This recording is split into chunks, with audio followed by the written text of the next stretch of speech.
waking up, cleaning up, growing up, and showing up. Okay? That's actually a very recent understanding of spirituality.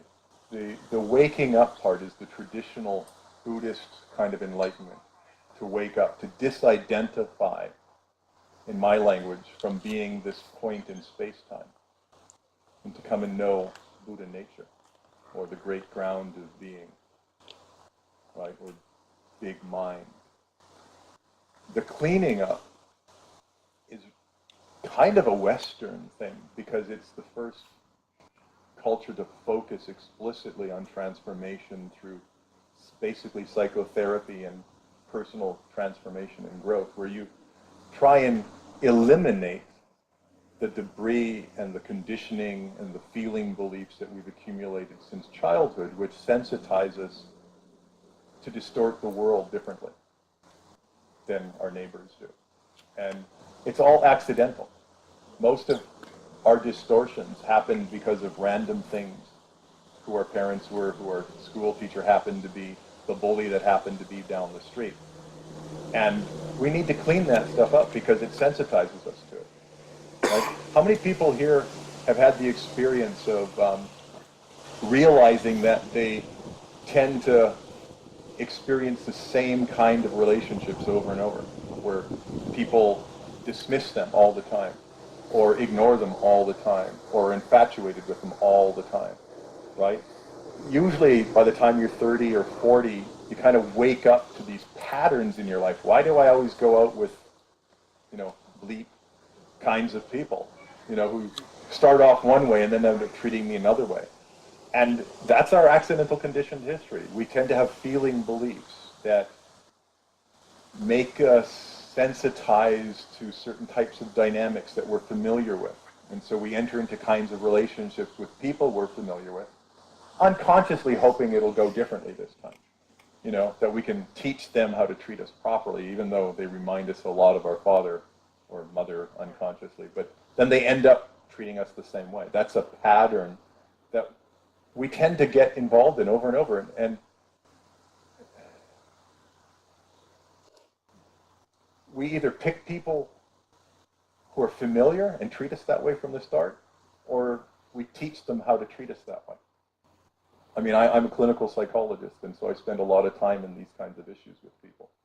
And it's amazing, if you look closely, how we teach people to treat us like we're insignificant or worthless or inadequate, right? There's certain things we do that we can't see.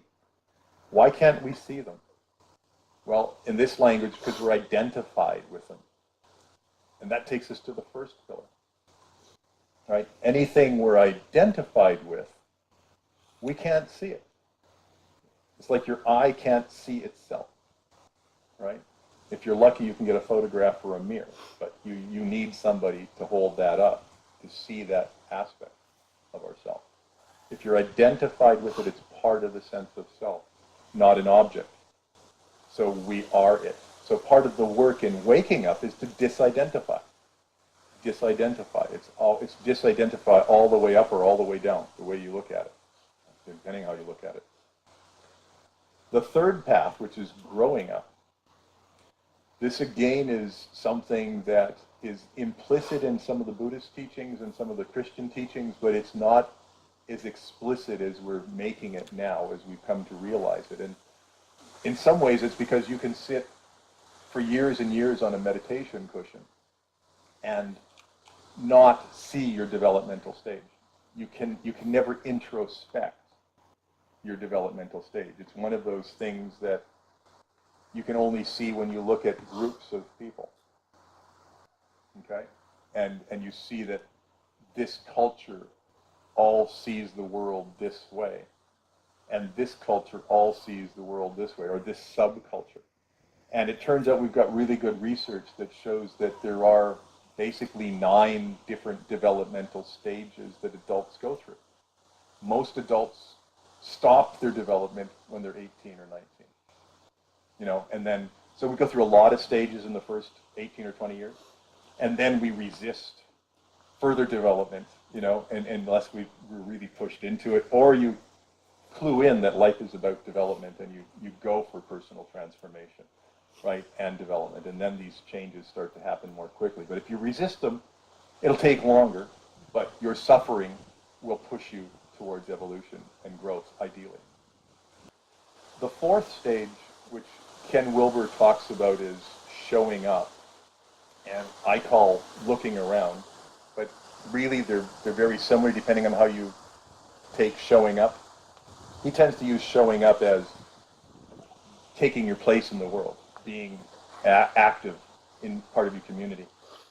I would use it to say showing up in all dimensions of life, not just the gross, but the subtle and the causal. And the subtle can mean just our emotional relationships. That's our subtle energies. Some people don't want to show up in the emotional world. So it's just a hole in their life. And they suffer because of it. Anytime you don't show up in an ongoing, engaged part of your world, you're going to suffer because you're not conscious of what's happening. Right? If you take it to the extremes of spirituality, the shamanistic traditions do the showing up or the look around really well, because they teach you how to look at the astral plane, at the seven planes of existence, if you look at theosophy. So ultimately, if you want to master all of the potential of being human, the showing up or the look around is something that you also have to work on. The shamanistic traditions in Buddhism, it's the dream yogas, staying awake through the sleep cycle, not losing consciousness when you dream, staying awake through deep sleep, turiya and turiyatita. So those are the four kind of paths. And, you know, as I said, shamanism does the look around really well. Developmental psychology has told us about the fact that there's developmental stages and we can study it. And it's really hard to get people to grow up. And the best things that we know to help facilitate that are two. One is having the map, knowing that there is such a thing as growing up, and to look to see where you are and where you could be going facilitates that change. And meditation or contemplation helps you grow up, helps you mature and basically deepen your structures for seeing the world, to be a little bit more inclusive, right? A little deeper. And then the therapeutic processes that Western psychology has kind of come up with is the cleaning up process. And that's what my Bio-Emotive framework is sort of specializes in, because it cleans up the emotional system. And in doing so, kind of clarifies the mind, the intellect as well. And then the waking up is Buddhism.